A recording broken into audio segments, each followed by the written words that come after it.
Hello students, welcome to Shri Karni academy एजुटेक। Karni academy एजुटेक में आपका बहुत बहुत स्वागत है। तो मैं दर्शन अरोड़ा, आपका मैथमेटिक्स मेंटर, आज फिर से आपके लिए लेके आए हैं समुच्चय का अगला पार्ट, जिसमें आज मैंने आपको बताया था समुच्चय के अंदर अपन क्या देखेंगे, वेन डायग्राम के बारे में देखेंगे, वेन आरेख के बारे में देखेंगे। तो वेन आरेख क्या होता है? दो कोई भी अपने पास में समुच्चय होते हैं, दो या दो से ज्यादा समुच्चयों के बीच में संबंध बताने में, उनके बीच में क्या क्या संक्रियाएं लग सकती है, क्या क्या ऑपरेशन लग सकते हैं, वो सब बताने में लग सकता है, यूज आता है वेन डायग्राम का। तो इस तरह से अपन वेन डायग्राम का यूज करके बहुत सारी चीजें निकालने की करेंगे कोशिश। तो चलिए बढ़ते हैं आज के लेक्चर की तरफ। आज का लेक्चर बेसिकली एक्सरसाइज 1.4 के आसपास घूमने वाला है, इसीलिए आपको हेडिंग दिख रही है, टाइटल दिख रहा होगा एक्सरसाइज 1.4। पर आप जानते हैं किसी भी चीज को करने के लिए उसका बेसिक्स वेरी इंपॉर्टेंट रहता है ना बच्चों। तो आज अपन करेंगे एक्सरसाइज 1.4 के लिए जो भी अवेलेबल बेसिक्स है वो क्या क्या है। बच्चों सबसे पहली बात आती है मेरे पास में वेन डायग्राम, जिसको हिंदी में क्या कहते हैं बच्चों, वेन आरेख कहते हैं। इसमें कोई प्रॉब्लम वाली बात है नहीं। अब सर वेन आरेख किससे जुड़ा हुआ है? वेन आरेख जुड़ा हुआ है सबसे पहले सार्वत्रिक समुच्चय। सार्वत्रिक समुच्चय को अपन जैसे बच्चों क्या बोलते हैं, अपन इसको बोलते हैं यूनिवर्सल सेट। तो ये जुड़ा हुआ है सार्वत्रिक समुच्चय से। तो ये जो सबसे बड़ा जो सार्वत्रिक समुच्चय होता है, जनरली उसको अपन एक रेक्टेंगल के फॉर्म में दिखाते हैं बच्चों, है ना। एक रेक्टेंगल के फॉर्म में दिखाते हैं सार्वत्रिक समुच्चय को, बोले इसके अंदर आने वाले सारे नंबर है जो सार्वत्रिक समुच्चय हैं। ठीक है बच्चों। अब सार्वत्रिक समुच्चय के जो क्या होते हैं, उप समुच्चय। मैंने आपको कल भी कहा था, उप समुच्चय का मतलब एक प्रॉपर्टी है जो कि समुच्चय के अंदर आने वाली चीजों से मिलके बनी होती है। तो सार्वत्रिक समुच्चय के अंदर जो भी समुच्चय है वो सब इसके अंदर किससे दिखाए जाते हैं? सर्कल से, मतलब वृत्त से। जो भी मेरे पास समुच्चय के जो उप समुच्चय होते हैं, जो भी अपने पास में सार्वत्रिक समुच्चय हैं बच्चों, उनके जो भी मेरे पास में क्या होते हैं, उप समुच्चय होते हैं, उनको अपन कैसे दिखाते हैं? उनको अपन हमेशा दिखाते हैं सर वृत्त की मदद से, वृत्त की सहायता से। तो ये एक हो सकता है, दूसरा, तीसरा, जितने भी होंगे बन सकते हैं। चलिए बच्चों अपन जानने की करते हैं कोशिश। बच्चों मैंने कहा यू मेरे पास एक सार्वत्रिक समुच्चय है, इस तरह से यू लिखेंगे यूनिवर्सल सेट। उसमें 1 2 3 4 5 से लगा के 11 तक नंबर दे रखे हैं। ठीक है बच्चों। अब इसी के दो टुकड़े करते हैं। एक मैंने ए बोला 1 2 3 4 5, और दूसरा मैं बोला 3, 4, 5, 6, 7। मेरे पास ये रहा। अब सर आप देख पा रहे हैं जो यूनिवर्सल सेट है बच्चों, मैं ढंग से देख रहा हूं, ऊपर बना रहा हूं यहाँ पे, इस वाले के लिए अपन चर्चा कर रहे हैं यहाँ पे। तो मैंने आपको कहा यूनिवर्सल जो सेट होता है सार्वत्रिक समुच्चय को अपन लिखते हैं इस तरह से बना के। अब उसमें क्या क्या है? 1 से 11 सारे हैं बच्चों, है ना। 1 से 11 सारे हैं। तो ये 1 2 3 4 5 और 6 7 8 9 10 11, किसी तरह भी अपन ने लिख दिया। बच्चों देखो जो ए है उस ए पे बना लो गोला। मैंने कहा ए पे अपन ने एक वृत्त बना लिया। अब जो बी के अवयव है, बी के अवयव पे बना लो गोला। बी में अवयव कौन कौन से? 3 4 5 6 7, तो ये रहा। तो आप देख पा रहे हैं बच्चों, आप देख पा रहे हैं ढंग से बच्चों कि 1 2 अलग है बच्चों। ये जो 3 4 5 हैं वो ए सेट और बी सेट का क्या है? कॉमन है। ए सेट और बी सेट का जो पार्ट कॉमन है उसको बोलते हैं A intersection B. A intersection B का मतलब क्या हुआ कि दोनों चीजें ए में भी होनी चाहिए और बी में भी होनी चाहिए। इसकी परिभाषा भी आगे डिस्कस करेंगे बच्चों, क्या परिभाषा होती है, किस तरह डिफाइन करते हैं। और बच्चों आप देख पा रहे हैं कि जो कुल मिला के जो सार्वत्रिक समुच्चय है वो सबसे बड़ा होता है, आप देख पा रहे हैं। तो जो 8 9 10 और 11 है वो किसी न किसी और समुच्चय के हिस्सा रहे होंगे, तो हाँ हो सकता है सर। तो आपने देखा ये रहा एक समुच्चय ए, दूसरा समुच्चय बी, और तीसरा समुच्चय 3 4, और इन दोनों का जो कॉमन था वो 3 4 और 5। सबसे बड़ा अगेन सार्वत्रिक समुच्चय, और उन्हीं के टुकड़ों से अपन बाकी अंदर के सर्कल या वृत्त बना लिया करते हैं। तो आई थिंक आपको बात समझ में आ गई होगी। चलिए बच्चों आपको एक छोटा सा क्वेश्चन देते हैं, बनाइए वेन आरेख। वेन आरेख में आपको दे रखा है यूनिवर्सल सेट, आपको दे रखा है 1 से लगा के 16 तक। मैंने कहा ठीक है, इसमें ए सेट दे रखा है ए से लगा के 8 तक, बी सेट दे रखा है 6 से लगा के 16 तक। मैंने कहा ठीक है सर मैंने बनाया, मैंने कहा बनाऊंगा मैं इस तरह से रेक्टेंगल बनाया मैंने। अब रेक्टेंगल के अंदर 1 से 8 वाले, और बच्चों आप देख पा रहे हैं जो 6, 7 और 8 वाले हैं वो आगे दिख रहा है आपको। तो ये रहा 1 2 3 4 5 6 7 8 9 10 11 12 13 14 15 एंड 16। ठीक है बच्चों। अब ए वाला क्या है 1 से 8, तो 1 से 8 वाले ये रहे। बी वाला कौन है सर 6 से 16, तो 6 से 16 वाले ये रहे। आपको थोड़ा ढंग से बनाना है बच्चों, आपको ये जो सर्कल है ये पूरा ढंग से ही बनाएंगे आप लोग, ठीक है ना बच्चों। ये तो अपन बस आपको समझाने के लिए बना दिया है, जबकि ये जो बनेगा वो कुछ इस तरह से बनेगा, एक सर्कल ये और दूसरा सर्कल कुछ इस तरह से बनेगा, और जो भी कॉमन होंगे वो बीच में आएंगे 6 7 और 8। ये 1 2 3 4 और 5 यहाँ लिख दिए, फिर 9 10 11 12 13 14 15 एंड 16 यहाँ लिख दिए बच्चों, ठीक है ना। और इसके आसपास ये मेरे पास में क्या आ जाएगा सर, सार्वत्रिक समुच्चय बन जाएगा। इस तरह से आपका वेन आरेख कंप्लीट, ठीक है बच्चों। अब आप देख पा रहे हैं बच्चों कि ये जो ए इंटरसेक्शन बी है, ए इंटरसेक्शन बी का मतलब क्या हुआ, कॉमन बच्चों, common in A and B. ऊपर लिखना भूल गया बच्चों, ये ए है, ये बी है, और ये पूरा बार वाला क्या है, यूनिवर्सल सेट यू है, ठीक है। तो common in A and B को बोलते हैं ए इंटरसेक्शन बी। इस बीच वाले उल्टे सोए वो यू को बोलते हैं इंटरसेक्शन। बच्चों आपने देखा होगा ना, एक लाइन दूसरे को इंटरसेक्ट करती है, इंटरसेक्ट करने का मतलब क्या हुआ, एक कॉमन पॉइंट होगा। उसी तरह से ए और बी सेट के अंदर कुछ कॉमन पॉइंट हो सकते हैं जिनको अपन इंटरसेक्शन बोलेंगे, ए इंटरसेक्शन बी। अब इसकी शर्त देखो बच्चों, ए शर्त, इसकी शर्त क्या है बच्चों कि जो एलिमेंट ए में है वो एलिमेंट अगर बी में भी है तो ए इंटरसेक्शन बी। बच्चों देखिएगा, ए इंटरसेक्शन बी जो है वो शर्त क्या है, मान लिया कोई एलिमेंट है x, तो x सच दैट x इस प्रकार से है कि जो x एलिमेंट है इंटरसेक्शन के लिए, कि जो x एलिमेंट है वो a में भी होना चाहिए। तो अगर एक एलिमेंट a में है तो इसको क्या बोलेंगे, x बिलोंग्स टू a। और वही एलिमेंट किसमें होना चाहिए सर, b में भी होना चाहिए, तो इसको क्या बोलेंगे, comma x belongs to b। ये आपकी इंटरसेक्शन की परिभाषा हुई, पर हम तो परिभाषा पे जाते ही नहीं है सर। हम तो जानते हैं इंटरसेक्शन का मतलब दोनों में कॉमन। सर इंटरसेक्शन का मतलब क्या हुआ, दोनों में कॉमन हुआ सर। क्लियर है मेरी बात बच्चों। उसी तरह बच्चों एक मेरा होता है सम्मिलन, जिसको यूनियन कहा जाता है, हिंदी में कह देते हैं सम्मिलन, है ना बच्चों। यूनियन का मतलब क्या हुआ, एकता, और एकता में ही शक्ति है। एकता में शक्ति का मतलब क्या हुआ कि सर सुनिएगा मेरी बात, दो लोग थे, दोनों ने अपनी अपनी कुछ न कुछ अच्छी अच्छी बातें देखी, फिर दोनों ने कहा क्यों ना एक दूसरे से जुड़ जाते हैं और ज़्यादा से ज़्यादा एफर्ट, ज़्यादा से ज़्यादा मुनाफा कमाने की कोशिश करते हैं। तो ए ने अपनी पूरी चीज़ और बी ने अपनी पूरी चीज़ एक दूसरे के अंदर मिला ली, तो अब ज़्यादा से ज़्यादा आप काम एफिशिएंटली कर पाएंगे।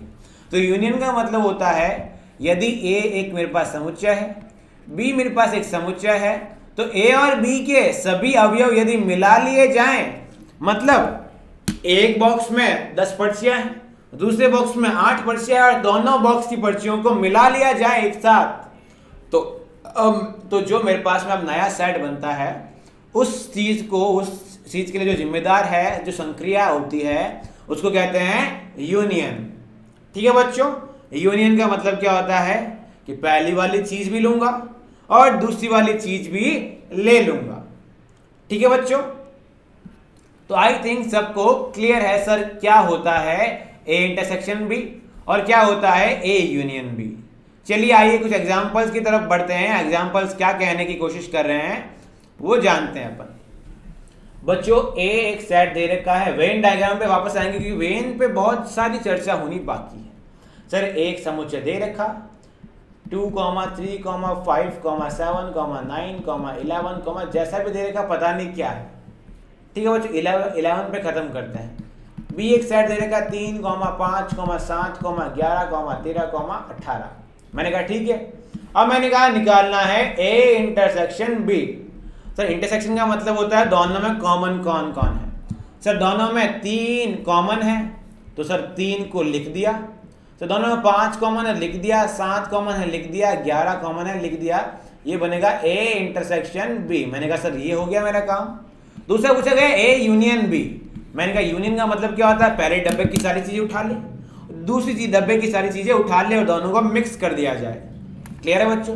तो पहले डब्बे में शुरुआत करते हैं 2 से, फिर आया 3, फिर 5, फिर 7, फिर 9, फिर 11। बच्चों दूसरे डब्बे में 3 आ रहा है, आ चुका, 5 आ रहा है, आ चुका, 7 आ चुका, 11 आ चुका। अब सर 13 भी है उधर, तो 13 लिख लेंगे और 18 भी लिख लेंगे। क्लियर है बच्चों मेरी बात? इस तरह से A और B की बातें हो गई। सर और क्या? चलिए बच्चों इसी क्वेश्चन पे थोड़ा सा तालमेल बढ़ाने की कोशिश करते हैं। C लिया मैंने 13, 17, 19। चलिए बच्चों देखिएगा A इंटरसेक्शन B तो कर लिया, अब A इंटरसेक्शन C करना है। बच्चों A इंटरसेक्शन C जब मैं करूंगा, देख पा रहे हैं A और C में कुछ कॉमन, सर दूर दूर तक कुछ कॉमन नहीं दिख रहा, तो क्या आएगा, या तो आप 5 लिखें या फिर क्या लिखेंगे, कर्ली ब्रैकेट बना के, मतलब रिक्त समुच्चय बना के छोड़ दिया जाएगा। जब कुछ कॉमन है ही नहीं तो बच्चों क्या आएगा, रिक्त समुच्चय आएगा। और रिक्त समुच्चय को अपन फाई या फी या रिक्त समुच्चय से दर्शा दिया जाता है, खाली समुच्चय बना के छोड़ दिया जाता है। बच्चों A इंटरसेक्शन C भी हो गया। अब B इंटरसेक्शन C करने की करते हैं कोशिश। बच्चों B में और C में कॉमन क्या है, मैंने कहा B और C में कॉमन है 11, तो क्या लिखेंगे सर, 11 लिख के छोड़ दिया। मैंने कहा बहुत बढ़िया। अब सर अब इसके बाद में एक बात आती है A union C। A union C का मतलब क्या हुआ, A और C में दोनों को मिला लो, जितना आ रहा है सब मटेरियल खा जाओ भैया। तो सर क्या ले लेंगे, पहले A की चीजें उठा ली, 2, 3, 5, 7, 9, 11। अब सर B की चीजें कौन है सर, 13, 17 और 19, सब सारा कुछ खा चुके। बहुत बढ़िया सर। अब उसके बाद सर क्या A यूनियन C तो आ चुका, अब क्या कर सकते हैं सर, B यूनियन C, मतलब B और C को मिला लिया जाए इस बार। जो B और C को मिलाएंगे तो पहले B की चीजें लिख ली, 3, 5, 7, 11, 13, 18। मैंने कहा बहुत शानदार। बच्चों 13 ऑलरेडी आ चुका, नहीं लिखेंगे, अब 17 लिख दो और फिर 19 लिख लिया जाए। मैंने कहा सही है सर। अब मैंने क्या कहा, मैंने कहा इतना भी हो गया, अब आएगा A intersection B intersection C, मतलब तीनों में कॉमन।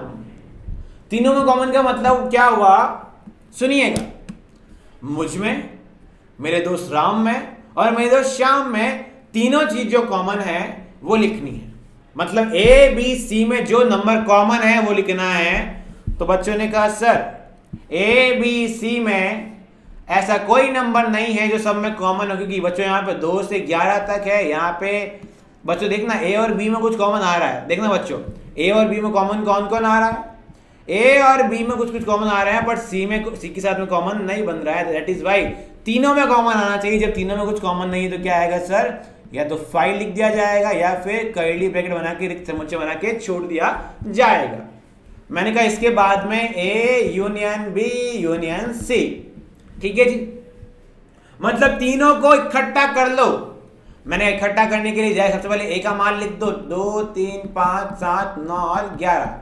फिर 3 का मटेरियल लिख दिया जाए, सर 3 आ चुका, 5 आ चुका, 7 आ चुका और 11 भी आ चुका, तो 13 लिखें, फिर 18 लिखें। फिर सर 3 सर C का मटेरियल लेंगे, 13 आ चुका ऑलरेडी, अब 17 लेंगे, फिर 19 लेंगे।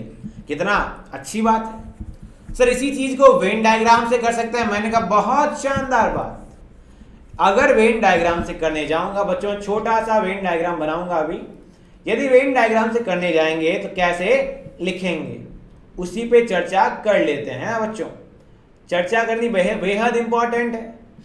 खर्चा हो ना हो, आप जानते हो मारवाड़ी लोग हैं, चर्चा तो होती ही होती है। तो मैंने कहा ये रहा A, ये रहा कहीं B और ये रहा हमारा C। तो बच्चों देखो तीनों में कॉमन पार्ट कौन सा है सर, बच्चों देखना, ये ढंग से देखना, यहां समझा रहा हूं, A B और C। तो A और B में जो कॉमन पार्ट है सर वो तो ये वाला है ना बच्चों, ये दिख रहा होगा आपको, ये वाला पार्ट A और B में कॉमन है। आगे फॉर्मूले भी सीखेंगे। B और C में कॉमन पार्ट कौन सा सर, B और C में सर तो आपको देखना है B और C की जो लाइंस है वो कहां कहां मिल रही है बच्चों, है ना। तो B जो है मेरे पास ये रहा, B में बच्चों देखिएगा ढंग से, B ये रहा और C मेरे पास में कहां रहा सर, C मेरे पास में ये रहा। तो B और C में ये कॉमन है। मुझे A और B और C सब में कॉमन चाहिए, तो ए का भी कॉमन पार्ट ये रहा, बी का कॉमन पार्ट भी ये रहा, सी का भी ये रहा, तो ए बी और सी में कॉमन पार्ट कुछ ये रहा है ना, दिख रहा है आपको। तो इस तरह से आप ए के सब लिख दीजिए, बी के सब लिख दीजिए, सी के सब लिख दीजिए, तो इनमें जो कॉमन आएगा आप देख पाएंगे ए बी सी में कुछ कॉमन नहीं आएगा, ए बी में कुछ कॉमन आएगा, आप इजीली सॉल्व कर पाएंगे। चलिए आगे चलते हैं इसी तरह के क्वेश्चन की तरफ। अब क्वेश्चन उठाते हैं आपके लिए अपना a बराबर अगेन 2 3 5 7 9 11, b उठा लेते हैं बच्चों 3 5 7 9 11 13 और 18 एंड c उठा लेते हैं बच्चों 13 17 और 19। मैंने कहा ठीक है सर वेन डायग्राम बना लेते हैं, क्योंकि वेन डायग्राम से समझाना भी बहुत जरूरी बात है। मैंने कहा वेन डायग्राम में ये रहा a, ये रहा मेरा b और ये रहा कहीं c।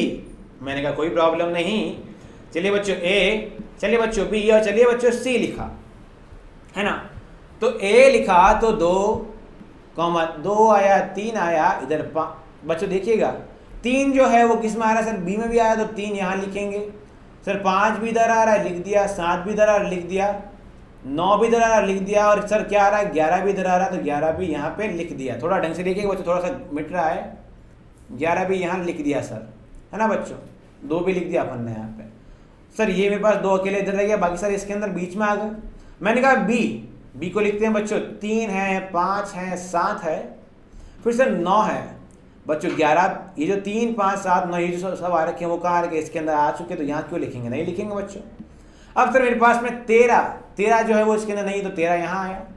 पर सर आप जानते हैं बच्चों ये जो 13 है वो सी के साथ में भी है, 13 बी में भी है, 13 सी में भी है, तो 13 यहाँ लिखा जाएगा, है ना। वो 13 शुरू वाली बात नहीं लिखेंगे, 13 आएगा। सिंपल सी बात है बच्चों, आप समझने की कोशिश कीजिएगा। समझना कितना आसान है इस चीज़ को कि सर जो कॉमन पार्ट आता है वो कॉमन जगह लिख देंगे, जो अलग इंडिविजुअल पार्ट आता है उसको अलग लिख दिया करेंगे। तो बच्चों 18 जो है वो किसी में कॉमन है तो 18 यहाँ पे आएगा बच्चों, 13 इन दोनों में कॉमन है तो यहाँ लिख दिया, और 17 और 19 इस तरफ अलग बैठा है। आप देख पा रहे हैं ए का, बी का और सी का सबसे जो कॉमन पार्ट है उसमें कुछ नहीं है, तो क्या बनेगा A intersection B intersection C, क्या बना सर खाली, बिल्कुल खाली। मैंने पूछा ए और बी में कॉमन बताइए, तो सर 2 3 5 7 9 और 11 ये सब कॉमन है। मैंने कहा बी और सी में कॉमन बताइए, सर बी और सी में कॉमन मेरे पास में आया 13। फिर मैंने कहा ए और सी में कॉमन बताइए, सर ए और सी में कुछ कॉमन नहीं आया। देखो ए और सी मेरे पास ये रहा, ए और सी में मैंने बोला कॉमन ढूंढना कैसे, इंपॉर्टेंट बात तो ये, कॉमन ढूंढने के लिए क्या करना है बच्चों, अगर मैं ए और बी में कॉमन ढूंढने की बात करूं तो ए और बी की वो बाउंड्री ढूंढो, वो जगह ढूंढो जहां पे वो एक दूसरे को काट रहे हो। तो मैंने देखा यहाँ पे काट रहे हैं, तब इसकी बाउंड्री को फटाफट से देख लो, और इसकी बाउंड्री के अंदर जो क्लोज लूप आ रहा है, जो क्लोज चीज आ रही है वो कॉमन होती है। चलिए बच्चों ए और सी कहाँ कहाँ काट रहे हैं, यहाँ पे और यहाँ पे, काटने दो भैया। इनकी जो कॉमन बाउंड्री है वो ये यहाँ पे, और इनकी कॉमन बाउंड्री के अंदर मेरे पास में कुछ भी कॉमन नहीं आ रखा। That is why A intersection C तो सर 5 ही होगा, है ना बच्चों। और अपन सीख चुके हैं बी इंटरसेक्शन सी निकालना, सारा कुछ इंटरसेक्शन सीख चुके हैं। चलिए बच्चों आगे वाली चीज पे बढ़ते हैं। आगे कुछ प्रॉपर्टी आपको मैंने पहले भी सिखाई थी कि सर कुछ ना कुछ प्रॉपर्टी होती है, मैं आज भी सिखा रहा हूँ कुछ ना कुछ प्रॉपर्टी होती है। प्रॉपर्टीज के बिना कुछ चीज़ें अधूरी रह जाती है, क्योंकि प्रॉपर्टी जो होती है बेसिकली आपके काम को आसान करवाने की कोशिश करती है। बच्चों बोल रहे हैं कुछ प्रॉपर्टीज है ऑपरेशंस ऑफ यूनियन, है ना बच्चों। यूनियन का मतलब अपन ने क्या सीखा था, सम्मिलन जो है उन सम्मिलनों का कुछ संक्रियाएं हैं। सही, सम्मिलन क्या होता है, सम्मिलन का मतलब एक इंसान दूसरे इंसान से मिलके पूरा मिक्स हो जाएगा। एक डब्बे की सब चीजें दूसरे डब्बे की सब चीजों को मिक्स कर दिया तो वो पूरी मिक्स हो जाए, एक दूसरे के अंदर मिल गई। ठीक है बच्चों, तो ए यूनियन बी जो होता है, पहली प्रॉपर्टी ए यूनियन बी कहूं या बी यूनियन ए कहूं सेम होता है। अरे भैया ऐसा कैसे, मैंने कहा आइए एग्जाम्पल से देखते हैं। आपकी स्क्रीन पे ये रहा एग्जाम्पल, ए दे रखा 1 2 3 4 5, बी दे रखा 3 4 5 9 और 11। मैंने कहा आओ ए यूनियन बी करते हैं, मतलब ए और बी का सारा काम इकट्ठा कर देते हैं। बच्चों बहुत ही आसान तरीका है और सोचने का। यूनियन का मतलब क्या हुआ, एक डब्बे को दूसरे डब्बे में मिला लो। अब मैं डब्बा नंबर 1 को डब्बा नंबर बी में मिलाऊंगा तो भी उतना ही मटेरियल बनेगा, और डब्बा नंबर बी को डब्बा नंबर ए में मिलाऊंगा तो ही उतना मटेरियल बनेगा। तो आप समझ गए यार कि यार ए को बी में मिलाऊं और बी को ए में मिलाऊं, दोनों की बातें तो सेम ही बन रही है ना बच्चों। 2 किलो शक्कर में 3 किलो शक्कर और मिला लूं या 3 किलो शक्कर में 2 किलो शक्कर मिला लूं, बात तो वही है। समझ गए मेरी बात को? तो ए यूनियन बी बराबर बी यूनियन ए होता है, जिसमें ऑर्डर का फर्क नहीं पड़ता। इंग्लिश में उसको बोलते हैं कम्यूटेटिव और हिंदी में इसको बोलते हैं क्रम विनिमयता, है ना बच्चों। क्रम विनिमयता का मतलब क्या हो? क्रम के प्रति विनम्र भाव रखता है कि मतलब भैया तुम आगे आ जाओ या हम आगे आ जाए, कोई दिक्कत वाली बात नहीं है। हम तुम में मिल जाए, तुम हम में मिल जाओ, कोई दिक्कत वाली बात नहीं, कोई लड़ाई झगड़ा नहीं। चलिए बच्चों, अगर यदि ए यूनियन बी, अब ढंग से देखने का, ये जो एसोसिएट होता है उसको हिंदी में कहते हैं सहचर्यता। सहचर्यता मैंने पहले भी सिखाया था, 2 को एक बार पहले लिया बच्चों। 3 लोग हैं, अब तीनों लोग तो एक साथ में ढंग से बात नहीं कर पाएंगे, तो भैया पहले ए और बी ने कहा हम लोग बातें कर लेते हैं, तब तक सी ने कहा यार हम अंडरस्टैंडिंग लोग हैं, हम आपको वेट करेंगे कुछ टाइम के लिए। ए और बी ने बातें की, ए और बी की बातें खत्म हुई, मेल मिलाप खत्म हुआ, फिर आगे मिले सी से। मैंने कहा ठीक है। या फिर क्या हो सकता है, पहले बोले बी और सी हम बातें करेंगे, फिर आप ए से मिलेंगे तो ए भी अंडरस्टैंडिंग है, जैसे हम लोग, जैसे सी ने अंडरस्टैंड किया वैसे ए ने अंडरस्टैंड किया। बच्चों इसका मतलब क्या हुआ कि ये जो ए यूनियन बी फिर यूनियन सी है, वो चीज A union B union C के बराबर, मतलब कुल मिला के आपको ब्रैकेट देखना है। 2 के एक जोड़े पे एक ब्रैकेट लगा लो, हार लगा लो, माला लगा लो, ठीक है बच्चों। यही होता है एसोसिएटिव सहचर्यता। सर ये तो फिर भी पढ़ा हुआ है, इसमें तो और कोई दिक्कत है ही नहीं। अब सर अगली वाली बात, ए यूनियन फाई। अरे भैया ये दुखदाई है सर। फाई का मतलब क्या है? रिक्त समुच्चय। ए मान लिया ये मेरे पास में कोई फाई है, ये रिक्त समुच्चय है। मेरे पास मान लिया ए दे रखा है 1 2 3 4, है ना। अब 1 2 3 4 में कुछ नहीं मिलाना है बच्चों। अपन मानते हैं हवा कुछ नहीं है, माना एक बार, है ना, हवा कुछ नहीं है। हवा की जगह वैक्यूम मान लो तुम तो, है ना। ये जो कुछ नहीं वाला जो फाई है, उस फाई को तुम तो वैक्यूम या निर्वात मान लो बच्चों, है ना, कुछ नहीं है। और ए मेरे पास कोई चीज है, किसी चीज में निर्वात मिला दिया जाए तो क्या हो? कुछ नहीं होना सर, वो चीज तो चीज ही रहेगी ना मेरे पास में, है ना बच्चों। इस तरह से आप मान सकते हैं। या उसमें हवा मिला दी जाए तो कोई चेंज होगा? नहीं होगा सर। तो इस तरह से आप मान सकते हैं एक समुच्चय है, उसमें फाई जो है मतलब 5 में अगर 0 जोड़ूंगा तो फर्क पड़ेगा? कोई फर्क नहीं। उसी तरह एक समुच्चय है, उसमें फाई का मतलब क्या हुआ? कोई अवयव नहीं जोड़ा गया। तो जब कोई अवयव जोड़ा ही नहीं गया तो क्या फर्क पड़ेगा? कोई फर्क नहीं पड़ेगा। तो ए यूनियन फाई, ए को फाई के साथ में सम्मिलन करने पे, जोड़ देने पे कोई फर्क नहीं पड़ता, तो उसको बोलते हैं वो ए ही आया। इसको बोलते हैं आइडेंटिटी एलिमेंट। अरे सर इसको आइडेंटिटी एलिमेंट का मतलब क्या हुआ? तत्समक कहते हैं शायद, शायद इसको तत्समक कहा जाता है बच्चों। अब छोटी सी बात, बचपन में पढ़ा था 5 में क्या जोड़ू के कुछ चेंज नहीं हो। बचपन में पढ़ा था 5 में जीरो जोड़ने पे कोई चेंज नहीं होता। उसी तरह एक सेट है, समुच्चय है, उसके अंदर क्या जोड़ोगे कुछ चेंज नहीं हो, उसमें आप रिक्त समुच्चय जोड़ दीजिए, एम्प्टी सेट जोड़ दीजिए, फाई जोड़ दीजिए, कोई चेंज नहीं होता। मैंने कहा बहुत शानदार। फिर मैंने कहा एक काम करो यार, चौथी प्रॉपर्टी पढ़ते हैं, आइडेम्पोटेंट लॉ। सर ये तो बड़ा ही आसान है। मैंने कहा, मैंने बोला मैंने अपने वाले डब्बे में अपने वाले डब्बे की चीजें मिला ली। मैंने अपने वाले डब्बे में अपने वाले डब्बे की चीजें मिला ली, कुछ चेंज हुआ क्या? अब मैंने कहा अपन डब्बे के अंदर तो सेट बांध रहे हैं और सेट के अंदर रिपीट करना तो अपन अलाउ ही नहीं करते। मैंने कहा अगर मेरे एक डब्बे में 1 2 3 था, बच्चों देखिएगा, अगर मेरे एक डब्बे ए में 1 2 3 था, तो अगर मैं अपने वाले डब्बे में 1 2 3 मिला लूं तो क्या चेंज हुआ? कुछ चेंज नहीं हुआ सर। तो ए यूनियन ए कितना आएगा? ए आएगा। क्लियर बच्चों? एक तो ए यूनियन फाई कितना आया? ए आया। और एक ए यूनियन ए कितना आया? ए आया। याद हो जाएगा मेरी बात? अब सर बहुत ही प्यारी बात, ये जो यू लिखा हुआ है, बेसिकली ये जो यूनिवर्सल सेट का है, ये इस तरह का यू होता है, मतलब सार्वत्रिक समुच्चय। सर सर्वत्र, अत्र तत्र सर्वत्र जो भी है, मैंने कहा भारत में राजस्थान, महाराष्ट्र, मध्य प्रदेश, बहुत सारे राज्य हैं। तो यू जो हुआ वो सार्वत्रिक समुच्चय हुआ, मतलब संपूर्ण भारत। अगर संपूर्ण भारत में राजस्थान मिला हुआ है तो कुछ चेंज हुआ क्या? कोई चेंज नहीं हुआ सर, राजस्थान पहले भी था, अब भी है। तो सर अगर संपूर्ण चीज में कोई चीज मिला दें उसी की तो कोई चेंज होगा? मैंने कहा कतई नहीं, होने का चांस ही नहीं है। तो अगर सार्वत्रिक समुच्चय में ए समुच्चय को मिला दिया जाए तो अगेन सार्वत्रिक समुच्चय ही आएगा। एग्जाम्पल भी इसी तरह से आप ले सकते हैं। यहां पे शर्त क्या है कि सर ये जो ए है वो सार्वत्रिक समुच्चय का टुकड़ा होना चाहिए। यदि वो सार्वत्रिक समुच्चय का टुकड़ा नहीं है तब तो जुड़ेगा ना भैया, है ना भैया।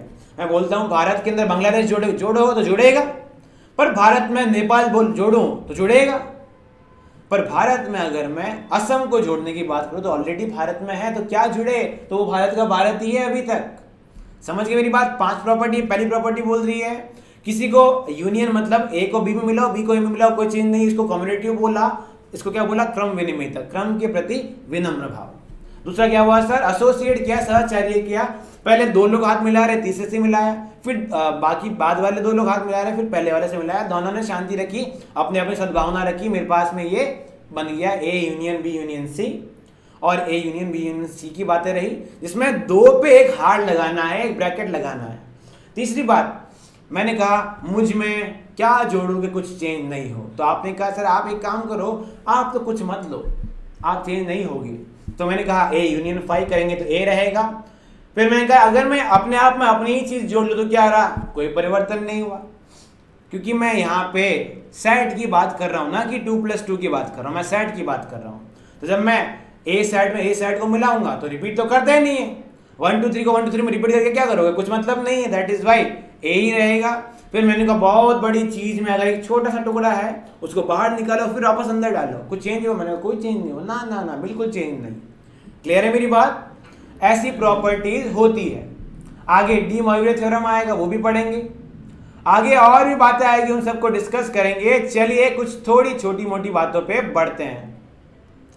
छोटी छोटी बातें क्या बोल रही है? निम्न में से प्रत्येक समुच्चय युग्म का सम्मिलन मतलब यूनियन ज्ञात कीजिए।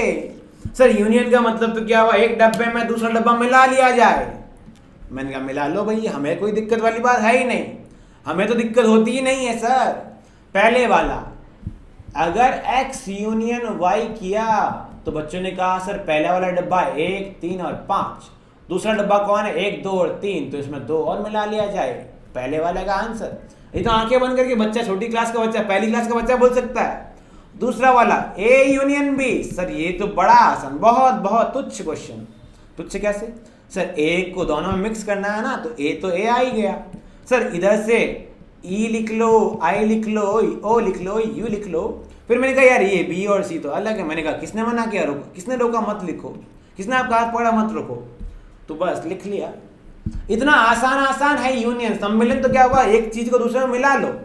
कंसेप्ट बेसिक अच्छे होने चाहिए, उसके बाद तो सब प्रभु की देन है, दिमाग की देन है। तीसरा क्वेश्चन है एक्स सच दैट। अब ये सर पहली बात मैं पूछना चाहूंगा, पहला और दूसरा क्वेश्चन किस तरीके का था? वो था अपने पास में रोस्टर रूप का, सारणीबद्ध रूप का था। दूसरा ये जो तीसरा क्वेश्चन है ये मेरे पास समुच्चय निर्माण का सेट बिल्डर फॉर्म का है। सर सेट बिल्डर है, बॉडी बिल्डर नहीं है। तो सर सेट बिल्डर के अंदर प्रॉपर्टी होती है, रूल दिया होता है। तो एक्स सच दैट के बाद में प्रॉपर्टी आती है, बोला है एक्स एक प्राकृत संख्या है और 3 का गुणज। मैंने कहा आओ भैया कैसे करेंगे? 3 का गुणज और प्राकृत संख्या, तो 3 6 9 12 आते रहो और जाते रहो। फिर मैंने कहा एक्स सच दैट, एक्स इस प्रकार से है कि अपना एक्स जो है वो 6 से कम एक प्राकृत संख्या है। मैंने कहा और शानदार, 6 से कम चाहिए बच्चों। 6 से कम का मतलब क्या हुआ? 1 2 3 4 और 5। बच्चों क्या हुआ? मैंने कहा एक डब्बे में दूसरा डब्बा मिला लो। डब्बे जैसे ही मिले तो सर ए यूनियन बी जैसे ही हुआ तो सर 1 2 3 4 5 ये सब आ गया। फिर से 6, उसके बाद में इसमें और इसमें कुछ नहीं है, तो अब एक ही बातें आएगी। 9 12 15 18 सब चीज आती रहेगी। थोड़े थोड़े फिल्में भी देखते रहा करो, फिल्मों में भी आपको कुछ ना कुछ नया सीखने को मिलता है। चलिए बच्चों चौथा वाला पार्ट। लगातार चीजें पढ़ते रहने से बोर हो जाते हैं बच्चों, इसलिए थोड़ी सी मस्ती मजाक भी इंपॉर्टेंट रहेगी। परंतु बच्चों अगला क्वेश्चन दे रखा है a बराबर x सच दैट x इस प्रकार से है कि x एक प्राकृत संख्या है। हम जानते नहीं कि हम तो जानते हैं x प्राकृत संख्या दे रखा है और बड़ा ही प्यारा बहुत ही शुभ अवसर सर x जो है वो 1 से बड़ा है और 6 या 6 के बराबर है। तो मैंने कहा अगर x 1 से बड़ा है मतलब 1 से बड़ा प्राकृत संख्या 2 है, 3 है, 4 है, 5 है और 6 के बराबर भी तो है। तो मैंने कहा 6 भी है। सर दूसरा x एक प्राकृत संख्या है और 6 से 10 के बीच में। मैंने कहा यार बड़ा आसान तुच्छ क्वेश्चन। कैसे तुच्छ कैसे? तो 6 से 10 के बीच में प्राकृत संख्या सर दोनों पे इक्वल टू नहीं है तो 6 को नहीं लिया 10 को नहीं लिया, 7, 8 और 9 दोनों को इकट्ठा कर दिया, जिसको क्या बोलते हैं मारवाड़ी में भेड़ियों कर दिया। इकट्ठा करने पे क्या हुआ 2, 3, 4, 5, 6, 7, 8, 9 पूरा बन गया। अब बड़ा ही आसान क्वेश्चन है अभी तक का। अगला आसान क्वेश्चन क्या बोल रखा है A सेट है 1 2 3, B सेट है 5। अब सर 5 नहीं रहे तो खाली लिख दो। मैंने कहा कुछ खाया ही नहीं खाली हूं तो अभी अभी प्रॉपर्टी पढ़ी थी। प्रॉपर्टी क्या पढ़ी थी A यूनियन 5 A होता है तो सर कितना बनेगा A ही बन जाएगा 1 2 3 बन जाएगा। क्लियर है बच्चों? पहला क्वेश्चन कितना आसान था, बड़े ही बचपन वाले तरीके से क्वेश्चन को सॉल्व कर लिया गया। अब देखिएगा क्वेश्चन को कैसे ये लोग घुमा सकते हैं, कितना आसान बातें पूछ सकते हैं। पहले बोला गया ए कोई सेट है, बी बोला गया कोई सेट है। पूछा क्या गया कि क्या अब पढ़ते कैसे हैं ये बीच वाला। कुछ लोग तो भूल गए सर हम तो, मैंने बोला कल पढ़ाया था सर, कल तक याद थोड़ी रहता है हमें, हम तो अब तक भूल गए हैं। तो इसको बोलते हैं उप समुच्चय है ना बच्चों। उसको पढ़ा जाता है ए बी का उप समुच्चय है। A is a subset of B. क्या पढ़ते हैं A is a subset of B. अब सर ये जो पहले लिखा होता है उसका प्रत्येक अवयव बाद वाले में होना चाहिए। मैंने कहा है या नहीं एक बार देखें। ए कौन है सर ए कॉमा बी है, बी कौन है सर ए कॉमा बी कॉमा सी है। क्या पहले वाले का प्रत्येक अवयव बाद वाले में है? मैंने कहा है। और क्या दोनों चीजें कर्ली ब्रैकेट में पैक्ड है? मैंने कहा है। तो मेरे पास ये क्या आएगा उप समुच्चय आ जाएगा। मैंने कहा बहुत शानदार। पूछा गया ए यूनियन बी निकालो। मैंने कहा एकता में शक्ति है। यूनियन का मतलब क्या हुआ सम्मिलन। तो मैंने कहा ए और बी को मिक्स कर दिया जाए। ए और बी को मिक्स करने पे आप देख पा रहे बच्चों ये A comma B union A comma B comma C mix करने पे क्या बना सर ए बी और सी बना। तो आपने देखा यदि मैं बी को इस क्वेश्चन के लिए यूनिवर्सल मान लूं, क्योंकि बी के अंदर ए की हर एक चीज है। सुनिएगा बच्चों, क्योंकि बी के अंदर ए की हर एक चीज है तो इस क्वेश्चन के लिए अगर इसको मैं यूनिवर्सल मान लूं तो ए यूनियन यूनिवर्सल कितना होता है यूनिवर्सल होता है। ये भी यूनिवर्सल आया, सार्वत्रिक आया। ये तो बस अपन ने दिमाग लगाया बच्चों, दिमाग लगा के अपन ने क्वेश्चन को सॉल्व कर लिया। चलिए बच्चों क्वेश्चन नंबर आगे वाले पे आने की कोशिश करते हैं। अगले वाले बड़ा ही प्यारा क्वेश्चन बोला गया है ए और बी दो ऐसे समुच्चय हैं कि ए जो है वो बी का उप समुच्चय है। अरे अभी तो पिछला क्वेश्चन किया तो पूछ रहा है ए यूनियन बी क्या होगा। अरे मैंने कहा ये क्या बात हुई, ए यदि बी का उप समुच्चय है तो ये क्या बात हुई पूछने की। तो इसके अंदर बच्चों देखिएगा ए यदि बी का उप समुच्चय है मतलब ए की हर एक चीज बी के अंदर आती है। नहीं समझे क्या? ए की हर एक चीज बी में आती। तो मैंने कहा ये रहा बी, ले लिया भाई। अब बी के अंदर कौन आता है ए, ये ले लिया भाई ए। बच्चों ये ए है, ए की प्रत्येक चीज बताओ बी में आ रही है नहीं आ रही है। तो सारे बच्चों ने कहा इस तरह से तो आ रही है। तो आपको याद रखना है ए उप समुच्चय बी को इस तरह दिखा सकते हो, बड़े वाले को बड़ा सर्कल और छोटे वाले को छोटा सर्कल बना के। और मैंने बोला दोनों को मिक्स करके बताओ। तो मैंने कहा छोटी चीज बड़ी चीज बड़ी चीज के अंदर छोटी चीज का हर एक पार्ट आ रहा है तो आंसर क्या होगा सर बी आंसर होगा। ये तो बच्चों की बात है, ये तो बच्चों की बात है सर। इसको कैसे देखा जाए है ना बच्चों, थोड़ी सी अब दिमाग लगाना पड़ेगा, थोड़ा सा मैथमेटिक्स का यूज आएगा यहाँ पे। तो ए उप समुच्चय है बी का। ठीक है बच्चों, अब ए उप समुच्चय का मतलब क्या होता है, ए का प्रत्येक अवयव बी के अंदर होना चाहिए। तो मैंने कहा ए जो है वो कुछ इस तरह से है कि x such that x belongs to A. Clear है मेरी बात। अब b जो है उसमें क्या है, x सच दैट जो है वो x जो है वो बिलोंग्स टू b है ना बच्चों। x belongs to a and x belongs to b, परंतु b के अंदर और भी चीजें हो सकती है।